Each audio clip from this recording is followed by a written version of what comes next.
So before we get started into the presentation today, we always like to acknowledge that we are situated on the traditional and unceded lands of the Cossepsum and the Lekwungen ancestors and families.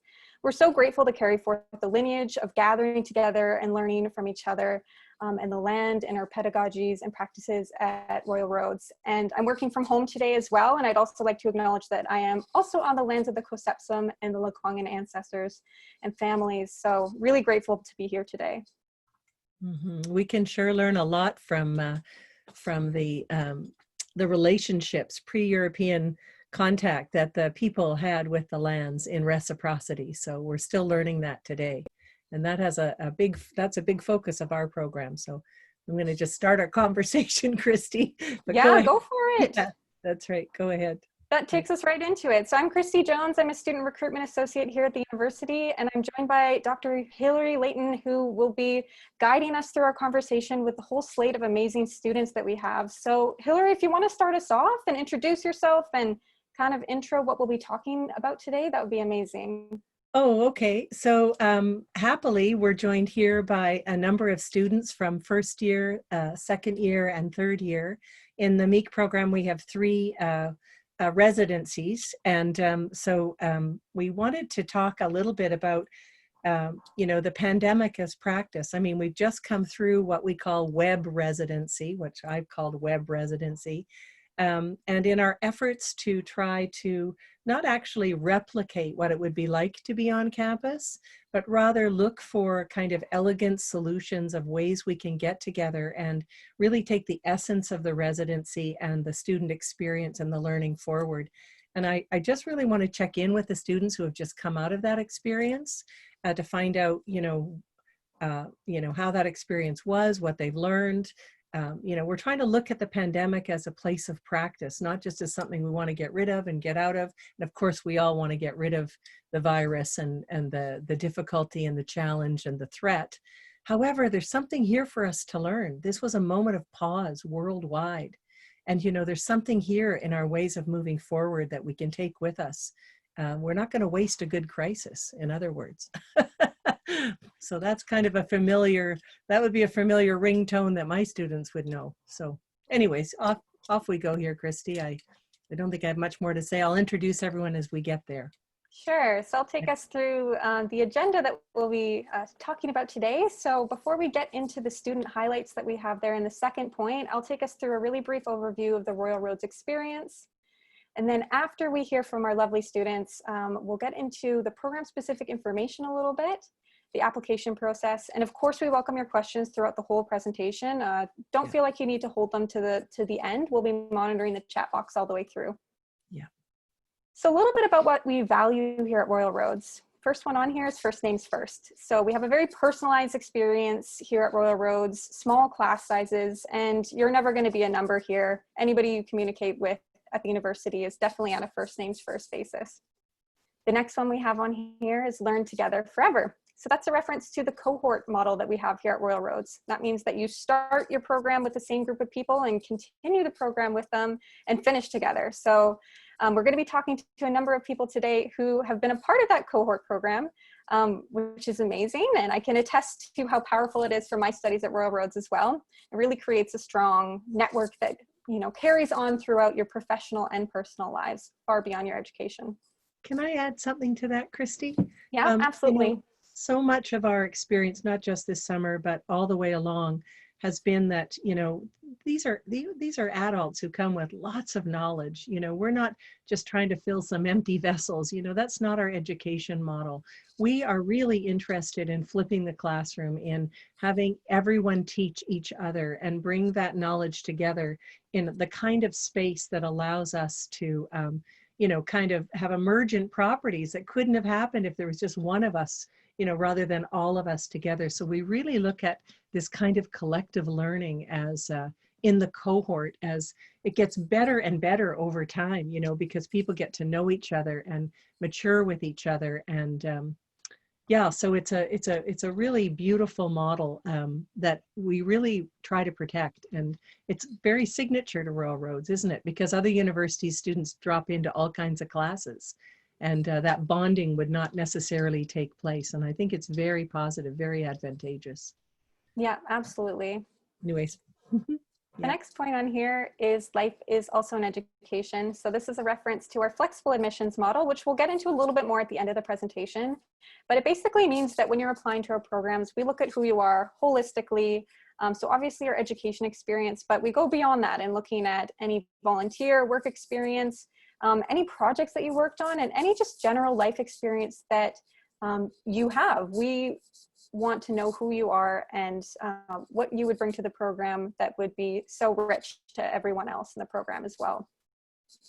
And then finally on here, we have our real world classroom. We have what we call here scholar practitioners who teach throughout our programs, and they both are doing work and or research currently out in the world in their field. So that means that what you're learning in your program is very current and translates to what your career will look like today once you finish your program. So it's really, really applicable to the challenges that we're facing in today's world. So Christy, what about your program? Let's just go back for a second. What about your program? When you did the graduate certificate, you were working on a live case with the municipality. Like, the work is very applied. And that's why we're talking today about the pandemic, because it's, you know, we didn't have to go groping for examples in terms of systems, you know, structure and how we go through natural processes of collapse and reorganization, because it's happening. It's in the world right in front of us. So we're, you know, it's not stale, right? The work that we're doing tends to be quite emergent and fresh, I would say. We work really hard to make it relevant in that way. What you deal with at Royal Roads is not just older case studies that have been tried and true. There may be some elements of that, but in our programs, we really try to look at what's happening in the world today. So I took a different graduate certificate in sustainable community development. And in our residency, we actually worked with the city of Langford and on a real problem. And it was a very current and emergent problem within the industry. It was looking at technology and how that can aid to sustainability. So it's a very new field, and it allowed us to research something that none of us really had much background on, but is nonetheless something that municipalities are grappling with today. And it was not easy. I see it's not easy because you're doing real world stuff. It's not, you have all these dynamic tensions, right? Anyways, I just thought that you're a good example of that. So totally. No, it is real world, everything about it, for sure. Yeah. And the other thing I'd like to mention about Royal Roads is we are an Ashoka U Changemaker campus. So this is a designation that's been given to a select number of institutions that we're really proud of. And it means that we bring a very solutions-oriented, entrepreneurial, interdisciplinary approach to what we teach throughout our programs. So that means that we set our students up to be able to go out in the world and create change as well. And with that, I will pass it over to you, Hilary, and let me know when you want me to drop the slides, and then we can see everyone's faces a little bit bigger. Well, who doesn't love this picture? This is, Rochelle, I bet you could see your feet in there somewhere. You might see your feet in there. And if Michael was here, I think he's probably got the wrong time zone. We're missing Michael from third year, but I think that's your cohort of feet, I would say. And I know I have permission to use this. Oh, there we go. And is that Michael? Is Michael here? From Meek. He says, I'm here. Oh, I just saw somebody in the chat room. Can't see. Okay. So there he is. He's coming in as Meek. There's Michael. Yay, you're here. Okay, so I'm just going to introduce the students one by one, and I just maybe want us to all kind of, I'll just check in with each of you, and then maybe we can have a bit of a conversation. I know we have limited time, but because we've just been through this experience together, I just wanted to kind of let others know, you know, people are wondering, can you do this on, you know, can you do a web residency? Particularly, it's not the thing we want to do going forward for forever. And yet this was a chance for us to adapt and to really take our learning and make something of it. So I'll start with Rochelle, because I can. And, you know, just to break the ice, Rochelle, you're in the third year, you're in the thick of your research right now. How was web residency for you this year? And, you know, maybe can you tell us, you know, of your experience a little bit? Sure. Yeah. So I am in third year. I'm in the thick of my research, as Hilary said. Honestly, I did not have high hopes for web residency, and I'm happy to say it exceeded my expectations. There were some really magical things that came out of it. The MEEK program obviously is a lot about connecting to place and connecting to the wider world around us. And I was worried about not having that shared space, that shared beautiful space on the Royal Roads campus. One thing that I found was that we were able to connect, at least I guess I'll speak for myself, I was able to connect more deeply with the place that I call home, through doing this from home, right? I was able to go outside and be in my natural environment and journal in that environment and learn in that environment. And in some ways, that's maybe even more impactful because we're learning to connect to the place. I was learning to connect to the place where I actually live. So that was really awesome. Right. I was also fits with your research, doesn't it? Yeah, it Right. really does. That's kind of handy. Yeah. Right. And then one more quick thing that I want to touch on that maybe other people can add to.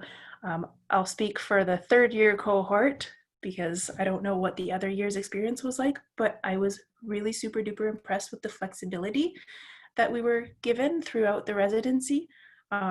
Like Hilary said, this is like most of our learning in this program is very student-led. So we'll be given a task, but we're usually left to complete the task in any way that we see fit and to really bring our own personalities to it. And I was afraid we'd lose that over the web residency, but our professor, Peter Norman, was very, very flexible with what platforms we used and what kind of timings we used. And so we were able to retain that flexibility just through having like wonderful flexible professors who, you know, when we said, oh hey, we should use Mural as a platform for this one thing because we think it would work better than this other platform, he was like, yeah, great, go for it. So things like that were really, really great. So that flexibility is still there, which is awesome. Yeah, because we're all learning as we go. Yeah. You know, that's it. We're all learners together. That's so excellent, Rochelle. And also you've had the chance to be on campus. So it's great to really have your experience here. And I'll come back to you. I'll circle back around. But right now I'm going to go to Alyssa. Are you there? I know we can't see you. I am. To hear from you. Yeah. Okay. So how are you? How did you do this? You were in the middle of a move and I mean, my gosh, everything. Yeah. So what's the railroads model? Life happens or life goes on or life changing or something like that. And all of those things were going on in my life as I bought a house. I was in the middle of a move. Recently found out that I was expecting and all these crazy things all at once in the middle of the web residency. And I think what was both one of the most difficult things about it was also the best part about it was that I was in my home community. Like I had my partner there and we were, you know, making it work out, you know, doing what we could and had lots of family around to help. If I had been in Victoria, it would have been a very, very different experience. And I don't know that it would have been great, given all of the personal stuff that was going on alongside of it. So yeah, like Rochelle said, I had mixed emotions, sure what it was going to look like, what it was going to feel like. I was worried that we were going to lose a lot of the personal connection year student. So in my first year, I was on campus for the residency and we spent a lot of time, you know, in the common rooms on campus, and our classes were often just like sitting in a circle outside, listening to one another speak. And there was a lot of fear about losing that.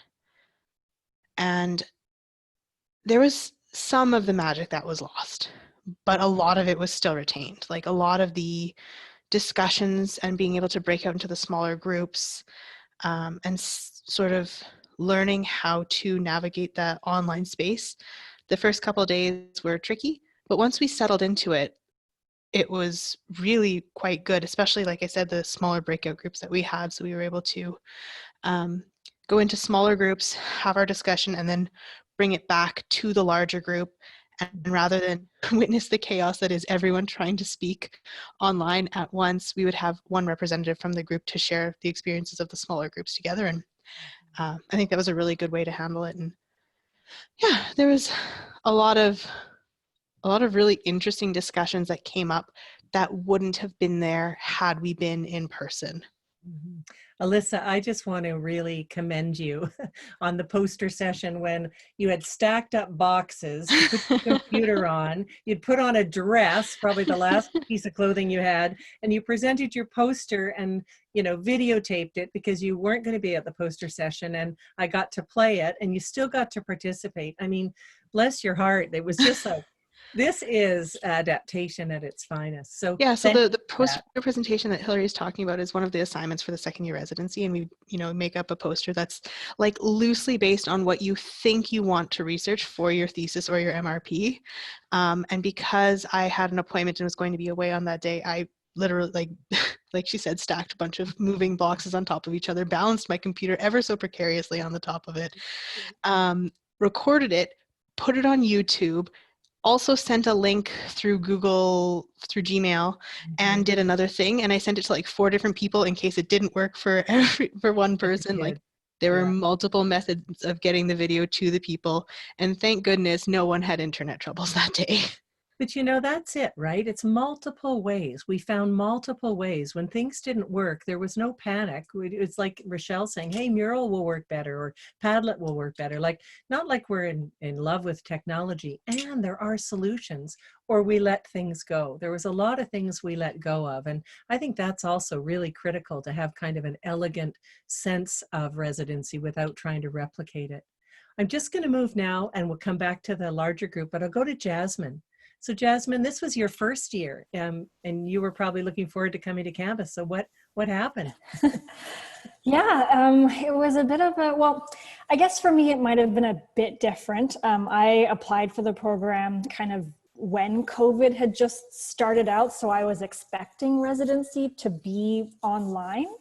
But, you know, reading about all the information that, you know, residency is supposed to be on campus, you have these common rooms, and you get to all live together basically for 3 weeks. And when you're done with class, you like walk together to the common rooms and just have those like in between class chit chats, right? That's not really something that we experienced. And speaking for myself, I definitely was a bit nervous about the expectation of developing those bonds and connections with people in your cohort, because a lot of people, you know, we're still at home. People are parents or single parents, so they still have their children next to them. And, you know, you hear them talking on Zoom or whatever, and you can hear the children in the background going, "Mommy, dinner." And it's like, "Not now, sweetie." Like, it's a very different experience to what I was definitely expecting.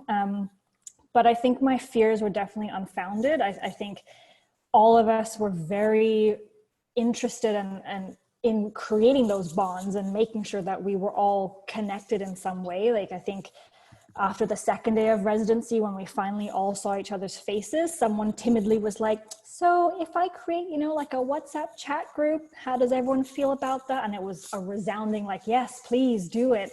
And we've been on contact on that every single day since then. And it's been weeks now after, and we're now, you know, out of residency and starting our next class, and we're still, you know, giving each other ideas, still asking, "How was your day? How's your child?" Like, you know, it's a different way of forming those bonds. And I do think we did miss out on those more intimate moments outside of the classroom, but we definitely adapted well. And I don't really feel like connections weren't made and those bonds were not, you know, created in some way. So you felt like you learned something, Jasmine? Mm-hmm. You felt like you learned yeah, well, a bit of a curve? Mm-hmm.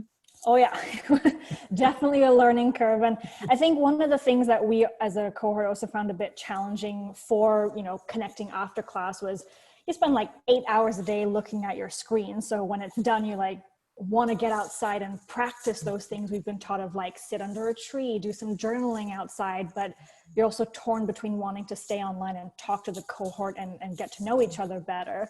So it's definitely learning how to balance that and figuring out what works for everybody. And Honestly, we kind of took it day by day, and we still use a lot of the chat room more than video talks. But Yeah. even for this next class, we're already planning like a weekly video chat kind of session, just so everyone can check in, whether, you know, All right. 5-10 minutes or something. So yeah, it's Well, nice so to we expected people to be there from 8:30 to 4:30. There was no classes, just to clarify, that were online the whole time. I mean, there was big breaks and there was long breaks, and we were really mindful not to go past about 90 minutes, tops 2 hours if there was lots of activities in an online setting, when we would move and go outside and come back in. But it's a tall order, isn't it, to stay connected with Zoom in that way. I'm just going to shift now to Michael, just being mindful of time. And welcome, Michael. Tell me a little bit, like, you've now been to, you were 2 residencies on campus, and you went to a field school, and now you had your 3rd campus online. And so or the 3rd residency online. So what did you learn there? And, you know, what will you take forward, and what happened? Yeah, thanks, Hilary. Well, I was quite resistant to the online residency because the on-campus residency is like the highlight of the program for me. Connecting with the people on the campus is incredible. So coming in, me and about a third of the 3rd-year cohort this year actually did a renegade residency so that we could be in the same place together. So I had a slightly different experience of still having this community and land connection with my cohort, but doing all the programming online. And I'm a bit technophobic. Like, I'm living in an off-grid cabin in the woods, and I try to avoid screen time as much as possible. But there were some parts that worked really smooth for me. A lot of the 3rd residency is creating collaborative groups or collaborative projects as a cohort. And I was pretty impressed with the smoothness and the ability to support communication in groups online that isn't as smooth in person. Just different personality styles and communication styles can make things a bit more challenging and messy in real life, but the tech kind of actually helped make it maybe a bit more integrative and smooth, and help other people who might not usually get their voice heard. You know, I'm just going to jump in, Michael, and yeah. say, you know, the poster session that we've talked about, what Rochelle was it Rochelle, or yeah, it was Rochelle who was talking about it, is that, no, it was, who was it that was, oh, it was Alyssa that was talking about it, sorry. You know, we're actually going to use that technology when we come back on campus. Like, to have everybody have their 2 minutes and have people really deeply invested in their research, and then have a place to go and chat it up. We're going to use that, part of that format on campus, because it worked better. So sorry, go ahead. You're right. The ways to communicate sometimes worked better. Not always, but sometimes. Yeah. Yeah, and we've done the same in 3rd year for some of our presentations. There's none of this like 5 to 7 minute tech glitchy thing while the students are doing presentation in class. It's just ready to go on Zoom. So, and it was also the first year that I was running, and our instructor, it was his like first go with the tech. So I also see a lot of ways that it could actually be more and more wonderful as time goes on, and the learning from this year integrates. Right. So you weren't disappointed. You made it through, and you were the ceremonialist at the end. So you got a great moment. Some parts were less integrative, but yeah, there's a lot of positive there. It's still a wonderful experience. Thanks, Michael. And Steph, yeah, last but certainly not least, you were in 2nd year with me and Alyssa. So how was your experience? I think you're muted. Yep, there you go. Yeah, like I think everybody felt, it was a bit devastating to realize that we wouldn't be on campus this year with each other and there in that beautiful place. But it was remarkable what a great second best option the web residency was. I was surprised how well we were able to connect to each other and to the material, and to you, Hilary, in this way. And I think as an educator, what's been so useful for me is to see that this is possible now going forward. This is a model for how we can be as educators. when we're stuck with these kinds of situations, you know. We were talking last week about this word curriculum, and the etymology of it is like a current or like a river, right? How we have to be adaptable. We have to go with the flow. Curriculum can't be something that's fixed and we have a formula of how things are going to work. And that was really modeled for us in the web residency, that we have to adapt. And guess what? As educators, look at all the stuff that's going to get thrown at us. Mm-hmm. And we can find new ways of adapting and going with that flow. Mm-hmm. Yeah, I really hope that people, got a chance to not only learn at the level of the personal, but to see what was going on as we were, shifting up the curriculum to make it work across the miles. And there's just so many little tricks and things that we learned, and things we tried to imagine before we went in, but you could never imagine our epic fail at open space, things like that, where we just take this and we say, well, we have to sometimes make mistakes to make something. And it really felt like we were in it together. I mean, I felt that during the pandemic, but I really felt that during this summer, maybe even more so than on campus, because sometimes I think we can take for granted, I know I can, that we're always just going to be here and we're always just going to meet. And I don't really want to take anything for granted anymore. Something I've really learned, like Michael had mentioned at Open Space, was this slowing down and this we can pause now and to give more space and time for things. It took us a little longer to do things, but I think that was great. And I spaced out assignments so that they weren't all, like, residencies can be intensive and they don't necessarily have to be. I think we can go to depth over growth in terms of our learning there. So maybe a final word from everyone, and we'll get to the nitty gritty. I see some people in the chat room are interested in the logistics of the program too, but I'm just grateful to check in with you. Maybe another anything anyone wants to add, Rochelle or Alyssa? I've got like one little bit. Yeah, sure. Not about the web residency, but about one of the logistics things that you guys will discuss in a few minutes. I was admitted through the flexible admissions thing that the program offers. I was never like a super academically inclined individual. I never thought I would do a master's program. I was like, I got my undergrad, I'm done school, goodbye, see you later, academia. And then I spent 3 years watching this program before I finally actually submitted an application for it. And the only thing that I had to do different than my classmates who weren't admitted through the flexible admissions, I had to do an additional writing course. It was one thing. It was, I think, 8 weeks long or something like that. It was just to sort of gauge where you were in terms of your writing abilities, make sure that you can, keep up, I guess, with master's levels programs. And if there's anyone who's sitting on the other end of the computer who's wavering on whether or not they should do it, you will seldom find another group of people in the instructors who are as supportive of your journey of how you got to be a master's student as you will in this program. So just like strongly encourage, if you've been sitting on it for a while, if you were debating doing it, just do it. And in the words of Hilary Leighton, just be one half shade braver. Which is the poet David White. I've always said I stole his words. Thank you. I always forget that you stole them. No, but just to be a half shade braver, you're right, just to step in.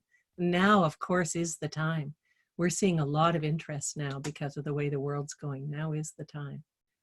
Okay, well, I bet we're going to have Christy come back at us, and unless there's, Christy, do we have room for a few more comments? We okay? Yeah, I think we can. Yeah. Okay. It's almost like, Alyssa, that was sort of the final last beautiful word, I almost want to say. But anyways, is there anyone have one last, Rochelle, you're. Yeah, I was just gonna kind of second Alyssa that this program, it sounds really dramatic to say that something is life-changing, but it really legitimately did like completely change my worldview and helped me grow so much as a person. And you expect to go into a master's degree and learn stuff and expand your intellectual mind, but you get so much, you get that out of this program for sure, but you get so much more out of it than you bargained for or you expected. This program is very emotionally demanding as well as intellectually demanding. And I think that's something that is surprising to a lot of new students, but it's also, I think it's so important in that it helps you grow as a whole person, you know? So yeah, do it. It's great. The world needs whole people. we need everyone to be growing up, right? We all need to mature. I mean, we don't put that on the brochure, that's for sure, but we're all doing it together. We're all growing together. Is there anything, Jasmine, it looks like you've got something. Yeah. I just wanted to say that I don't come from the background that many people in my cohort have. A lot of them are educators already in the environmental field. They're, outdoor school educators. Someone's actually started their own school, and it's, been around for 5-6 years, and it's wonderful. I come from a recycling background, and it's kind of come to a point where I had to do something different. And much like Alyssa, I've actually been looking at this program for about 3 years as well, and decided to finally go for it just because I can't stay where I am anymore, seeing the kind of environmental choices that are being made for a company that is supposed to be very green. And I just needed a space where I could develop more in that field. And based on some of my other friends, ventures further into academia, I was honestly expecting this to be a bit of a competitive vibe, or got to make sure my writing's better than someone else's, my answers are better than someone else's to be noticed. But it's not like that at all. I mean, I've not had the chance, and my cohort hasn't had the chance to be together in person, but we really do have very deep connections for only really having 3 weeks of the residency in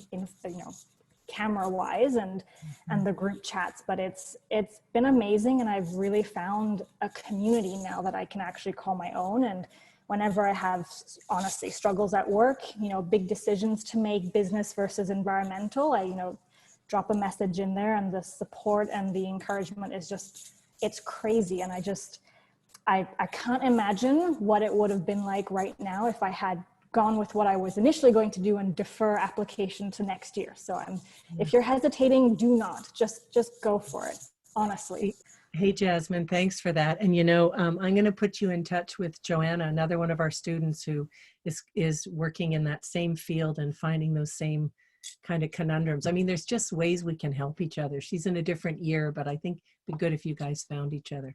Yeah, okay, yeah. I'm going to just say I'm so grateful to all you guys for coming today just to hear this, because I never got a chance really to debrief with everyone. And so I'll turn it over to Christy to carry on, and you're free to stay with us or farewell on your way, all of you, and we'll be in touch. And so thank you, Meek students. Yep, thanks Michael, thanks Stephanie, thanks Jasmine, Alyssa, thank you, and Rochelle, wonderful. Thank you all. Yeah, thank you everybody. And if you do want to stick around, you're welcome to weigh in on any of the other points we're going to be talking about as well. So hey, Michael, do you see your shoes there anywhere? Is that your cohort, Michael? I do. Yep, that's my big right foot there. Okay, just had to check. Okay, you see yourself here. This is good. Sorry, go ahead, Christy. Yeah, okay. And now you're going to actually continue us along here on the program structure, Hilary. Okay, so just let me know. I can change the slides as we go here. Yeah, let's go ahead. Yeah. Okay, so this program is a blended program. Of course, with COVID, it became a mostly online program, but that's really not the way that it's a build. It's billed as both the 3 residencies and the online learning. So both on campus and online. So yeah, we can go ahead. So first, the way the program is designed is the first 3 courses actually make up a graduate certificate in environmental education and communication. And sometimes people come in at the certificate level, but it's very soon when they do their first 2 residency courses that many people ask to carry on and go and either do the diploma, which is all the coursework without the final thesis or major research project, or to continue on to the full MA. We have many converts. But the graduate certificate itself is cleverly designed to incorporate, next slide, a 5-month-long program. As I say, the first 2 courses are 500 and 503 are on campus, and they're mandatory. and it says one distance-based semester. It's really just one course. There's one course that you do online. So there's 3 courses at 3 credits each. So that's 9 credits for the certificate. We can carry on. The courses that you'd be taking, 500 is a foundation. There's 2 foundations course, one in developing an understanding of the environment and sustainability, and a little bit of systems and worldviews in there. And then 503, Foundations for Environmental Communications. These are very different courses. People will say, wow, they're like yin and yang, these courses, but they're meant to really stretch us. It's one thing to come to knowledge, but it's another thing to be able to articulate what you've learned. So it's a very big stretch, these 2 courses on purpose. And then the 3rd course, the first online course, is a learning theory and program design. So really you learn about the environment, you learn how to speak about it, and then you learn how to design and build programs. So it's kind of a beautiful little container in the certificate. And that's a picture of us out at Whitty's Lagoon in 2nd year, one fine morning, taking class. So anyways, there we go. Okay, here we go. So the next level up is the graduate diploma. We can carry on there, Christy, thanks. And so it's a 1 year long, and it's all the coursework in the program without, as I say, the completion of the thesis or the major research project. So you get the first 2 courses in the residency, a couple of online, I think there's 3 online courses in the middle, and then you do 2 more residencies, 2 more residency courses in the 2nd residency, and that's 21 credits, and that gets you the diploma in environmental education and communication. Lots to celebrate there, because there's lots of important learning that accrues in the diploma program. And those are 2 of our students out in Tofino at Field School. And Field School is part of the diploma too. We'll get to that in a minute. Yeah. Okay. Yeah, and those are the courses. So again, you've got the 500, the 503, and the 508 we've talked about. Then after that, you go into a systems course. It's a beautiful course that is taught by one of our former Meek students who's doing his doctorate at Queen's. So it's lovely to see our own people coming back to teach. He's quite brilliant. Then we do a research methods course, and you really start to consider your research seriously and write up a proposal. And at that point, you choose whether, if we're doing the full MA, you'd choose what stream you'd go into for completion. But we're talking about the diploma here. So then you go into your next residency, which is 509 and 586. 586 is a field school. This next year, it'll be on Salt Spring Island, working with the Cowichan elders at Bourgogne Bay, and working on a restoration project there. So it's 1 week. Away from campus in the field with instructors.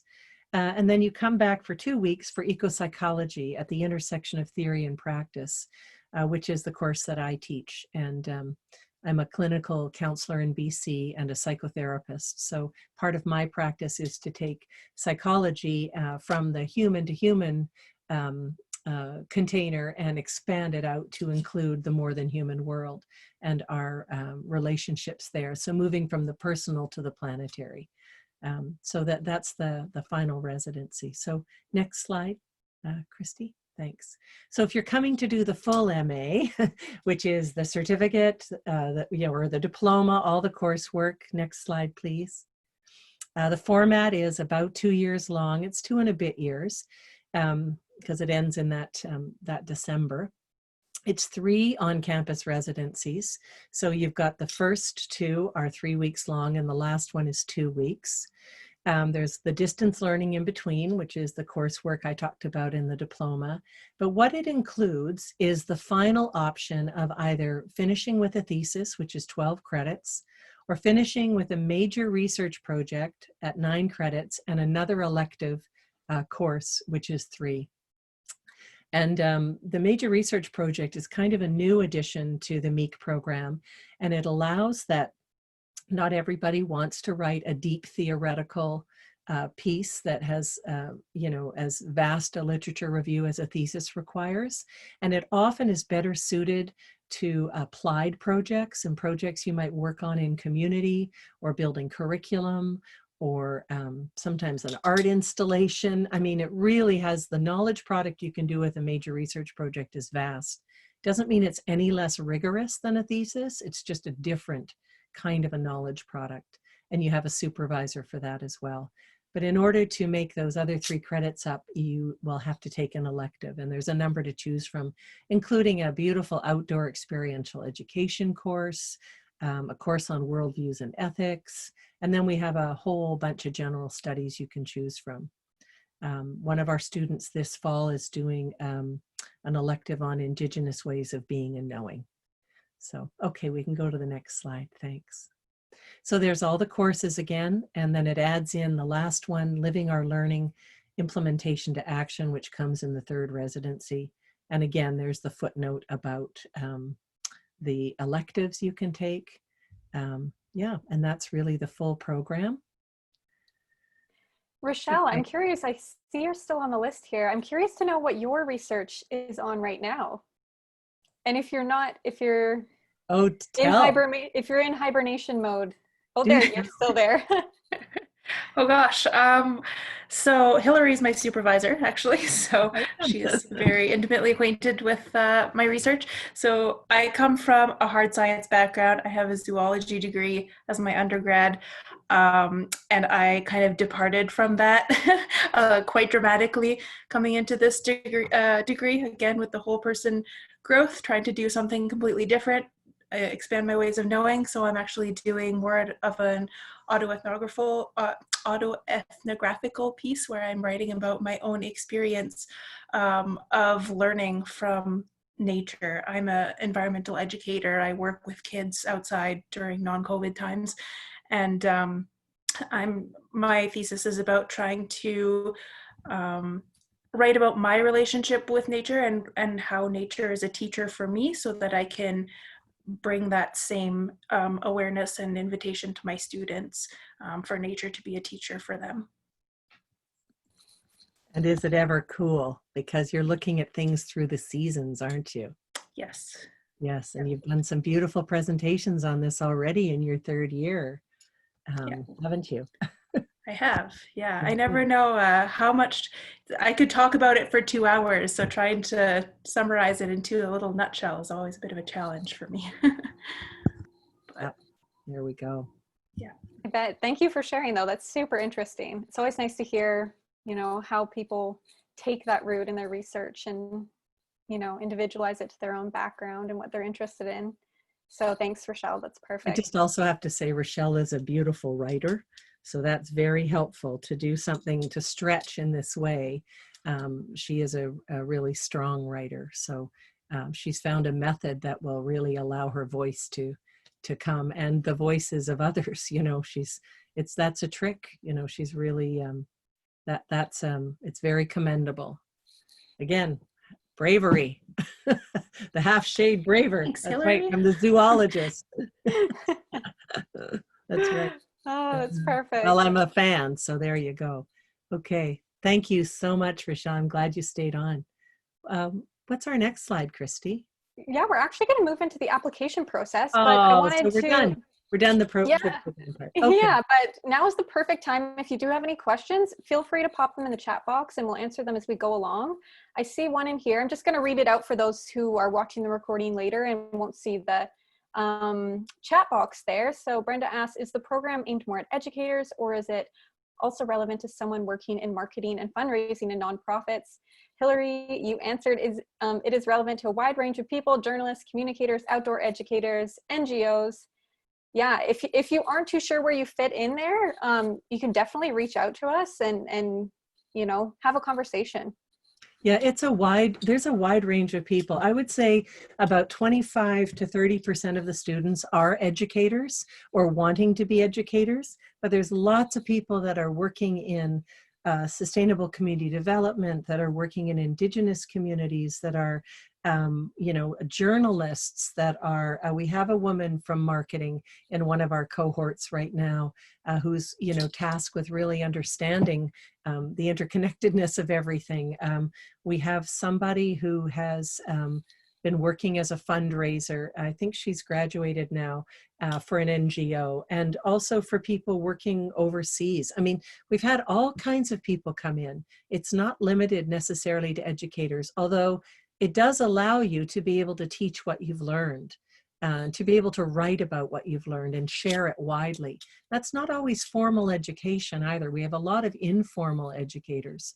Like we've had kayak instructors, and we have, you know, people who work with all kinds of different abilities of people. And yeah, it's just a wide gamut. So, you know, call and have a conversation and speak with us and find out if this is a fit for you.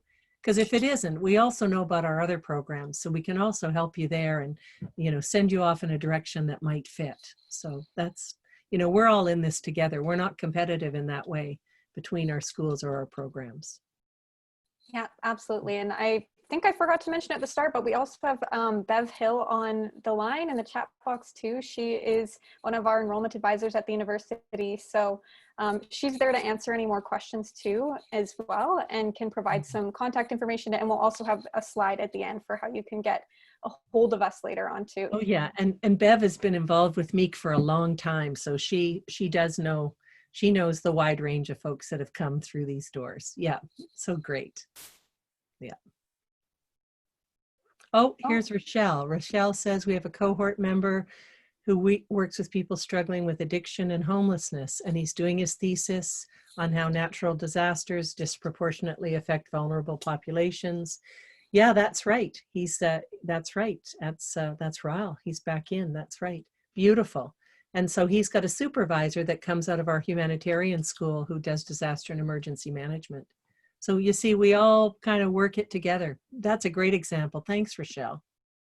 That's yeah, good. and I think those, you know, differences in who takes the program only strengthen it too. I think it would be way less rich if it was just one box of people who took the program. It really just adds so many more dimensions. So yeah, we appreciate everybody having these amazing backgrounds that they bring. So question here, does the 2-year of work experience have to be post-undergrad, or can it be compiled from work experience throughout an undergraduate degree? Mm-hmm. Mm-hmm. Well, that's a great question. I mean, we really look at every single person for who they are. And, you know, thinking about work experience, this can also be things you've done to volunteer.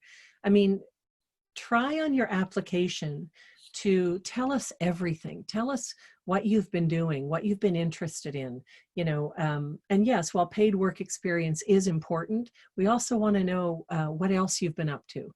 Because that can give us more of a fulsome picture. And especially in your statement of purpose, make sure that you tell us why this program, why you, why now? How do you see this connecting with your plans, your future? And is that right, Christy? I mean, it's just like this, we need a really full package, like don't hesitate, you know, but tell us a lot. Sometimes people hold back. They think it's boasting or something.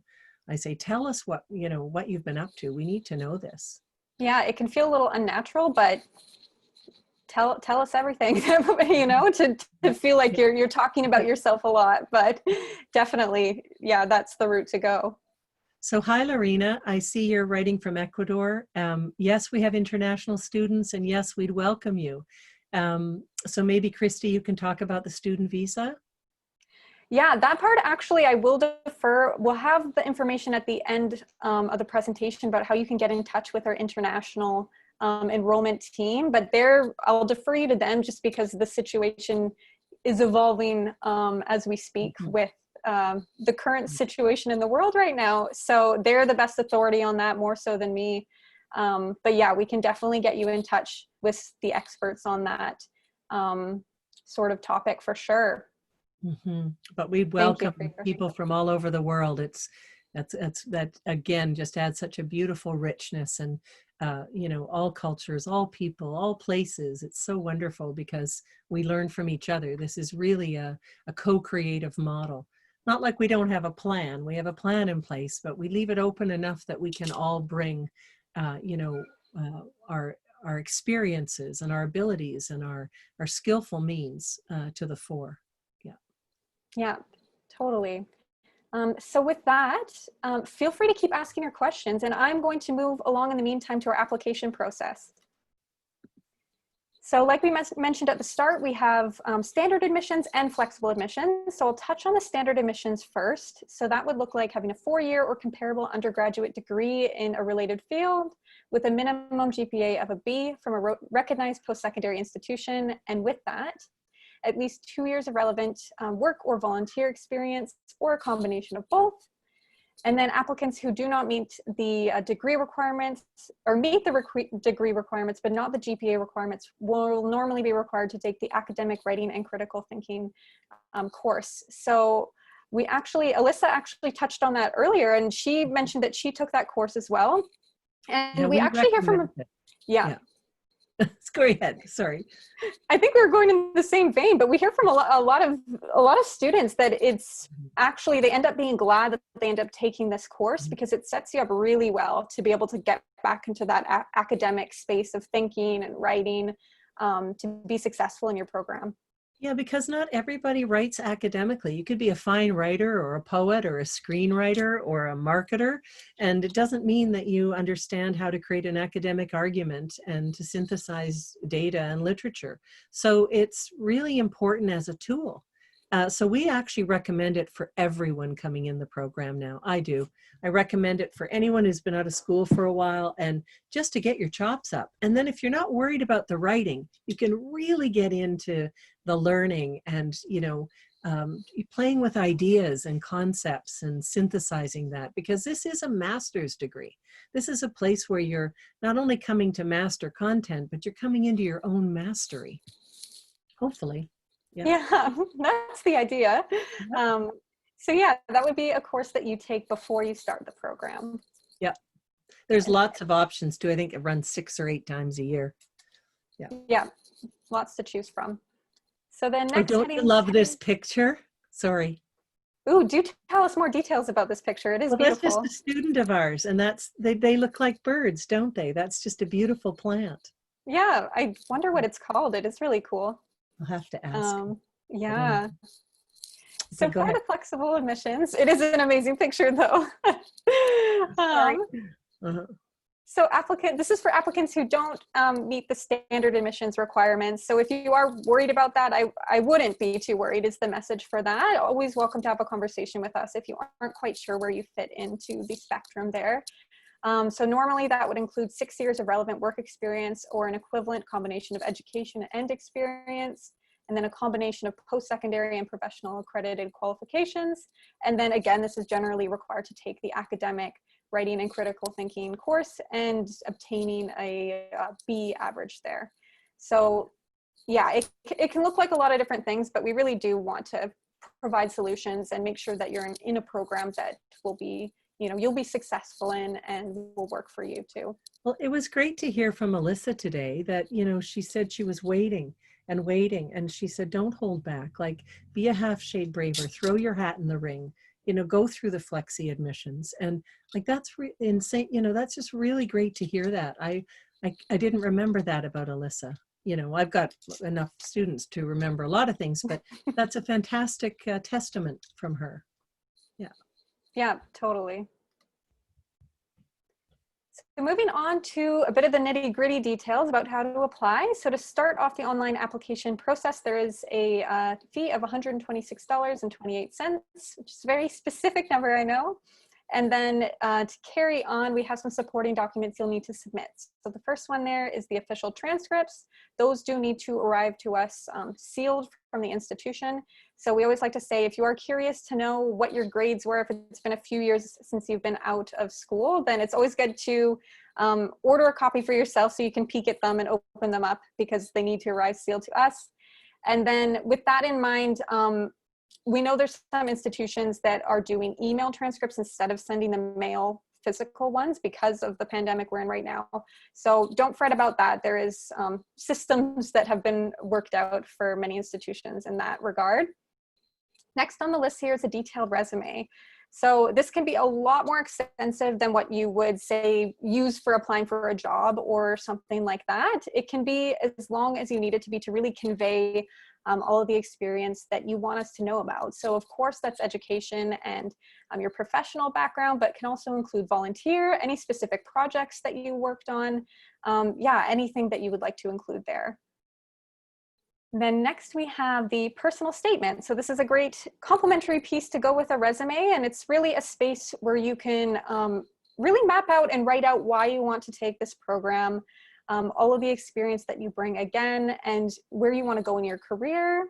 Hilary, I don't know if there's any other things that you look for. Often people, thanks Christy, often people tie in even ideas of their research, what they're thinking they're wanting to come to study, because we all come with a lens that we bring. So sometimes people have an idea for something that they'd like to study even more deeply through the lens of this program with their own lens on.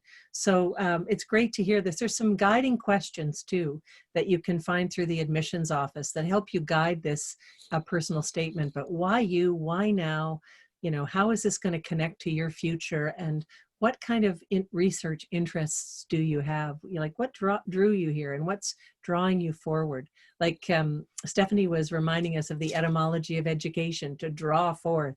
So draw forth into your personal statement, because it really, that's what we look at when we're adjudicating the file too, to get a sense of who you are. Let us know who you are. Yeah, thank you, Hilary. That's a great addition to that. Last thing on the list here is the 2 letters of reference. So I think the standard for this is to submit one from a professional background, one from an academic, but there is a little bit of wiggle room there if it's been a while since you've been out of school, in scenarios like that. But again, with those, it's best if they're submitted to us directly from who is referring you. So if that's from their professional email address that we can verify who they are, then all the better that way. So we can just authenticate the references there. Yeah, and if you really want, oh, sorry, go ahead. I was just going to say all this information is on the website too, if you want to look at more information about that. But go ahead, Hilary. A caution not to have your best friend write you a letter. It just, you know, for some credibility, we really want people you've worked with or worked for, you know, and hopefully someone who has supervised you or, you know, led you in a class, or if that hasn't happened for a while, make sure there's a couple of professional references, because it's, you know, it just, anyone will say anything nice about you. We want to know what skills and what you're bringing, and that they can speak to that. So that's important too. Yeah, absolutely. So we have a question from Emily here. Can you apply to 2 different programs, example, MEEC and the Masters of Arts in Environment and Management? If so, the fee would be per program, correct? I believe so, but Bev, if you can correct me if I'm wrong in the chat box there. Yes, she's the expert in this realm. Yes, that's correct. So the fee is per program. Right. So some key dates coming up. The next intake we have is July 12th, 2021, with the application deadline of April 12th, 2021. And then if you are looking a little bit further down the road, we have a July 11th, 2022 intake with the application deadline of April 2022. So definitely, it's never too early to start thinking about things and wrapping your brain around if you want to apply and get that process started. Well, I want to say something about enrollments. They're up in our school all across the board, knock on wood. And we already have a number of people that have registered for next year, which is, it's exceeded where we were all the years before this. So there might be limited space. We've never really had to say that before. So I'd say the sooner you wish to apply, do it the soon as you can. And sometimes we extend these dates. I mean, we've had to sometimes take people in last minute if they just found the program. And so we're always pretty flexible, but the sooner you can do it, the more you'd be guaranteed a spot in the program. And we only have 1 intake a year, so you'd have to wait another year to come in if you miss that intake. So thanks, Christy. Yeah, absolutely. And with this, the earlier you apply, the earlier we can let you know if you're in the program too. Like, we don't wait till the application deadline date to let everybody know. So the earlier you find out too, the earlier you can start preparing for what going back to school might look like for you, if you need to shift schedules or anything like that. The more time to prepare, the better, for sure. That's a good point. Yeah. Yeah, and one part of that is financial aid. So it's a very crucial part of planning going back to school. We have an amazing financial aid office. I definitely used them when I was going back to school as well, and did end up getting some funding for my graduate certificate. So it never hurts to try. We have a smaller student body at Royal Roads, which means you actually have a pretty good likelihood of getting some funding. As well as we even have some awards that sometimes go unclaimed if not enough people apply. So definitely a great team to reach out to and start that conversation with them. And if you do have more questions, we've been talking about our enrollment team a few times during this webinar. Here is their contact information as well. Bev is an amazing example of the team that's there to help you. So if you are applying domestically or have questions and you would be applying domestically, that is their contact information at the top there. And if you are coming in internationally, their contact information is the second one down there.